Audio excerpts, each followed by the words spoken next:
आज हम पढ़ेंगे अध्याय 12वें का पहला श्लोक। यदा यदा हे भर्वती, जब भी और जहाँ भी धर्म का पतन होता है और अधर्म की प्रधानता होने लगती है, तब तब मैं अवतार लेता हूँ। यहाँ पर सुजामी शब्द महत्वपूर्ण है। सुजामी सृष्टि के अर्थ में नहीं प्रयुक्त हो सकता, क्योंकि पिछले श्लोक के अनुसार भगवान के स्वरूप या शरीर की सृष्टि नहीं होती, क्योंकि उनके सारे स्वरूप साक्षात रूप से विद्यमान रहने वाले। अतः सुजामीन का अर्थ है कि भगवान स्वरूप स्वयं यथारूप में प्रकट होते हैं। यद्यपि भगवान कार्यानुसार अर्थात ब्रह्मा के एक दिन में, सातवें मनु के युग में, द्वापर के अंत में प्रकट होते हैं, किंतु वे इस नियम का पालन करने के लिए वामन नहीं है, क्योंकि वे स्वतः से कर्म करने के लिए स्वतंत्र हैं। अतः जब भी अधर्म की प्रधानता तथा धर्म का लोप होने लगता है, तो वह स्वतः से प्रकट होते हैं। धर्म के नियम वेदों में दिए गए हुए हैं, और यदि इस नियमों का पालन में कोई सृष्टि आती है तो मनुष्य अधार्मिक हो जाता है। भगवद गीता में बताया गया है कि ऐसे नियम भगवान के नियम हैं। केवल भगवान ही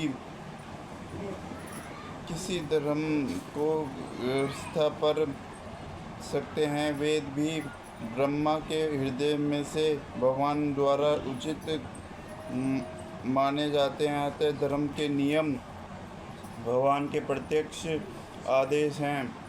भगवद गीता के अद्योत इन्हीं नियमों का संकेत है। वेदों का उद्देश्य परमेश्वर के आदेशानुसार ऐसे नियमों की स्थापना करना है, और गीता के अंत में भगवान स्वयं आदेश देते हैं कि स्वच्छ धर्म उनकी ही शरण ग्रहण करना है। वैदिक नियम जीव को पूर्ण सद्गति की और अवसर कराने वाले हैं, और जब भी असुरों द्वारा इन नियमों के विधान आता है, तभी भगवान प्रकट होते हैं। श्री भगवान पुराण से हम जानते हैं कि बुद्ध कृष्ण के अवतार हैं, जिनका प्रादुर्भाव उस समय हुआ जब भौतिकवाद का बोलबाला था, और भौतिकवादी लोग वेदों को प्रमाण बनाकर उसकी आड़ ले रहे थे। यद्यपि वेदों में विशिष्ट कार्यों के लिए पशु बलि के विषय में कुछ सीमित विधान थे, किंतु आसुरी वृत्ति वाले लोग वैदिक नियमों का संदर्भ दिए बिना पशु बलि को अपनाए हुए थे। भगवान बुद्ध इस अनाचार को रोकने वाला अहिंसा के वैदिक नियमों की स्थापना करने के लिए अवतरित हुए। भगवान के प्रत्येक अवतार का विशेष उद्देश्य होता है, और इन सब का वर्णन शास्त्रों में हुआ है। कि तथ्य नहीं है कि केवल भारत के धरती में भगवान अवतरित होते हैं। वे कहीं भी और किसी भी काल में इच्छा होने पर प्रकट हो सकते हैं। वे प्रत्येक अवतार लेने पर धर्म के विषय में उतना ही कहते हैं जितना कि उस परिस्थिति में जन समुदाय विशेष समझ सकता है, लेकिन उद्देश्य एक ही रहता है, लोगों को इस भक्ति करना तथा धार्मिक नियमों के प्रति आज्ञाकारी बनना। कभी भी स्वयं प्रकट होते हैं तो कभी अपने प्रामाणिक प्रतिनिधि को अपने पुत्र या दास के रूप में भेजते हैं या वेश बदल कर स्वयं ही प्रकट होते हैं।